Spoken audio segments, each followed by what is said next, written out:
Hello दोस्तों, कैसे हैं आप सभी लोग। आप सभी का स्वागत है मेरे यूट्यूब चैनल पर। आज हम जो पेपर डिस्कस करने वाले हैं वो है MMPC 14। अगेन हम लोग सेम पैटर्न में रखेंगे। आपसे क्रक्स वीडियो रखेंगे कि आपसे सिर्फ टॉपिक डिस्कस करेंगे। और अगर आपको लेंथी वीडियोस देखने हैं तो MMPC 14 के ऑलरेडी लेंथी वीडियोस डले हुए हैं, आप उसको रेफर कर सकते हो। यहाँ पे सिर्फ मैं क्रक्स आइडिया दूंगा ताकि आप पेपर में जाकर अपने आप कुछ क्वेश्चंस को अटैम्प्ट कर पाए। टॉप 8 क्वेश्चंस को मैं अटैम्प्ट करके आपके लिए दे दूंगा। तो चलिए बिना डिले के हम इसको प्रोसीड करते हैं। ठीक है। पहला है हमारा फाइनेंस फंक्शन। फाइनेंस के फंक्शन क्या होते हैं? Nature, significance and financial decision. ये आपका क्वेश्चन आ सकता है कि फाइनेंस के फंक्शन समझाओ, उसकी नेचर समझाओ, सिग्निफिकेंस समझाओ और फाइनेंशियल डिसीजन कैसे ऑपरेट होते हैं। तो नेचर ऑफ फाइनेंस फंक्शन कैसा होता है? Concern with acquiring, using and controlling funds. Function का फाइनेंस फंक्शन क्या है? एक्वायर, यूज करना और कंट्रोल करना फंड्स को। ठीक। Ensure adequate capital, effective utilisation, financial stability. यानी अपने आप अपनी कंपनी में, फॉर्म में एडिक्वेट कैपिटल को रखना, उसको सही से यूटिलाइज करना और उसकी फाइनेंशियल स्टेबिलिटी बना के रखना। ठीक। सिग्निफिकेंस क्या है इसका? इंश्योर स्मूथ ऑपरेशन, आपके ऑपरेशन स्मूथ होते रहे। Helps in profit maximisation and wealth creation, आपका प्रॉफिट बढ़ता रहे, आपकी वेल्थ बढ़ती रहे, ये इंश्योर करना होता है फाइनेंस का काम। Maintains liquidity and finance discipline, भाई अपने लिक्विड को कंट्रोल करो, कैश जितना चाहिए आपके फॉर्म के लिए उतना लिक्विड आपके पास रहना चाहिए। फाइनेंस डिसिप्लिन, ना आप ज्यादा बोरो करो मार्केट से, ना ज्यादा आप लैंड करो, ना ज्यादा आप उधारी मार्केट में चलाओ, ना आप ज्यादा क्रेडिट बैंक से ही बाहर लो। ये सब चीजें ध्यान रखनी पड़ती है। सपोर्ट था ग्रोथ एंड एक्सपेंशन, ताकि आपका बिजनेस जो है वो ग्रो कर पाए और एक्सपेंड कर पाए across the nation, across the international market. Financial decisions कैसे लिए जाते हैं? Investment decisions, where to invest funds, capital budgeting. Finance decision कैसे लिए जाते हैं? Mix of debt and equity to raise funds, भाई कितना डेब्ट लेना है और कितनी हमें इक्विटी रेज करनी है, इसका मिक्सअप होना चाहिए। Dividend decision, how much profit to distribute versus retain, कितना आपको प्रॉफिट बांटना है और कितना रिटेन करना है। Working capital decision, managing current assets and liabilities. फिर अपना क्वेश्चन सेकंड जो रिस्क से रिलेटेड आ सकता है। रिस्क का मीनिंग क्या है, डिफरेंस क्या है और सोर्सेस क्या है। तो रिस्क क्या होता है? Possibility of non outcomes with in with non probabilities. भाई रिस्क क्या है?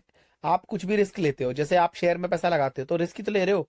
आप क्या सोच के लगाते हो कि भाई कुछ साल बाद इसका 8% मुझे पर एनम इतना रिटर्न मिल जाएगा, या फिर इसका मैक्सिमम जो लॉस होगा वो 2% हो सकता है और इसका अगर प्रॉफिट जाएगा तो वो 8 से 12% जा सकता है। ये रिस्क लेते हैं ना हम, ताकि जब तो हम पैसा इन्वेस्ट करते हैं। वो mutual funds are subject to market risk, तो मार्केट रिस्क क्या है? वो रिस्क ही है। अनसर्टेनिटी क्या है? भाई अनसर्टेनिटी क्या है? जहां पे आपको अंदाजा ना हो। Outcomes are unknown, probabilities can not be estimated. Uncertainty जैसा हम कहते हैं ना, तुक्के में लगा देना, तुक्काबाजी, वो है अनसर्टेनिटी, जहां आपको नहीं पता कि भाई आउटकम्स क्या हो सकते हैं। सोर्सेज ऑफ रिस्क, रिस्क के सोर्स क्या है? Business risk, sales production fluctuation. Financial risk, use और debt and interest burden. Market risk क्या है? Price changes, competition. Operational risk क्या है? System process failures. Economic risk क्या है? Inflation, recession. Political legal risk, government policies, regulations. Exchange rate risk, currency fluctuations. फिर आपका third question, जो third important topic है, वो है वैल्यूएशन। उसकी मीनिंग क्या है, नीड क्या है, अप्रोचेस कैसे रहती हैं। तो वैल्यूएशन क्या है? किसी चीज को आंकना, मूल्यांकन। Process of estimating the economic worth of a business और असेट्स। इसकी नीड क्यों है? भाई मर्जर्स के लिए, एक्विजिशंस के लिए, इन्वेस्टमेंट्स के लिए, टैक्सेशन के लिए, सेल परचेज के लिए, बिजनेस के लिए, रेजिंग कैपिटल के लिए। आप वैल्यूएशन कराते हो उसके बेसिस पे लोन मिलता है ना, आप प्लॉट का वैल्यूएशन कराते हो तो उसके बेसिस पे आपको लोन मिलता है, वही सब चीजों के लिए। अप्रोच कैसी है? Asset based approach. जैसे based on net assets value, NAV. आप देखो शेयर्स में भी आपको एनएवी मिलता है, नेट एसेट वैल्यू मिलती है आपको शेयर्स के रूप में। Income based approach, discounted cash flow, DCF, capitalization of earning.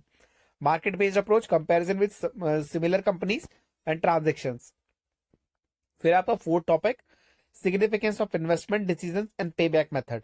Significance, determines long term growth, affects probability, risk and value of the firm, involves allocation of large reversible funds. Payback method क्या होता है? Time required to recover initial investment from a project cash flow. भाई आपने जो initial level पे पैसा लगाया है वो कितने दिनों में कवर बैक हो रहा है, उसको हम क्या बोलते हैं? पे बैक मेथड। एग्जाम्पल, इन्वेस्टमेंट जहां पे आपने 1 लाख रुपए लगाया, एनुअल कैश फ्लो कितना है? 25,000 रुपए। पे बैक पीरियड कितना होगा? 1 लाख डिवाइडेड बाय 25,000, यानी 4 साल में आपका पैसा आपका रिकवर हो जाएगा, जो कि आपको बोलता है पे back period.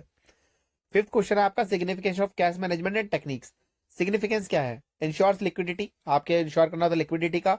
Avoids cash shortage और आइडियल कैश, आपको क्या नाम है कैश की शॉर्टेज, इतना कैश तो हमेशा रखना पड़ता है ताकि आपको आपकी डेली चीजें होती रहे कोई बिना तकलीफ के। Support smooth operation and payments techniques, cash budgeting, forecasting inflows outflows, accelerating collection, quick receivable collections, delaying payments without affecting credit ratings, investment of surplus cash, short-term investments, use of lot, managing bank processing time। फिर आपका question 6 या 6 topic जो कि है equity shares versus debentures comparison, ये आपका आ सकता है। इसके लिए आप लॉन्ग वीडियो भी देख लेना, मेरा ऑलरेडी डला हुआ है, या फिर आप कहीं से भी पढ़ो, बट ये पढ़ लेना, इसके आने के चांसेस रहते हैं। इक्विटी शेयर्स ऑनरशिप रहती है इसमें आपकी कैपिटल पे। डिविडेंड इज नॉट कंपलसरी, आपको शेयर में आपको डिविडेंड मिले या ना मिले कोई कंपलसरी नहीं है। High cost of capital, dilutes control, ठीक है। एडवांटेज क्या है, no fixed obligation, permanent capital. Disadvantage क्या है, dilution of control, higher expectations of returns.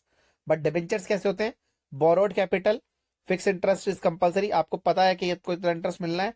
Does not dilute control, भाई कंपनी में कंट्रोल का डायलूट नहीं होता, आपकी कोई ओनरशिप नहीं होती। शेयर्स में, इक्विटी शेयर्स में आपकी ओनरशिप होती है। Advantage, tax deductible interest, lower cost. Disadvantage क्या है, increase financial risk, repayment required. 7th क्या है, dividend decisions and relevance theory, importance, influencers share holder satisfaction, affects market value of shares, helps balance between current pay out and future growth. Relevance theory, Walter model, dividend affects value based on return versus cost of capital। Gordon का model, high dividend reduces risk, dividend relevant. ये दोनों model याद कर लेना, ये आ सकता है क्वेश्चन, इंपॉर्टेंट है। Why companies restructure and buy back, Companies Act 2013 के तहत। Why restructuring, improve efficiency and reduce cost, manage debt, improve profitability, mergers acquisition, divestitures, focus on core business, buy back provision act 2013, maximum 20% of paid up capital plus free reserves can be bought back. Debt equity ratio after buyback should be greater than 2:1. Approval, board resolution up to 10%, special resolution for above 10%. Share must be extinguished within 7 days of buyback. Cooling period 1 year between 2 buybacks.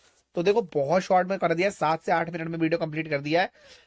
और मैं, अगर आपको सही में कुछ ऐसा लगता है कि आपको थोड़ा इसमें ज्यादा ही फास्ट मैंने पढ़ा दिया है, तो देखो लॉन्ग वीडियोस मैंने बहुत डाल रखे हैं इसके रिलेटेड, आप देख सकते हो। ये सिर्फ छोटा सा एक क्रक्स वीडियो है जिसमें कि आपको एक आइडिया मिल रहा है। ये 8 टॉपिक्स आप तैयार कर जाना, आपका 60% पेपर इसमें निकल जाएगा। ठीक है, साइन ऑफ कर रहा हूँ। ओके, टाटा बाय। रैपिड रिव्यू कैसा लगा आप ना कमेंट करके जरूर बताइएगा।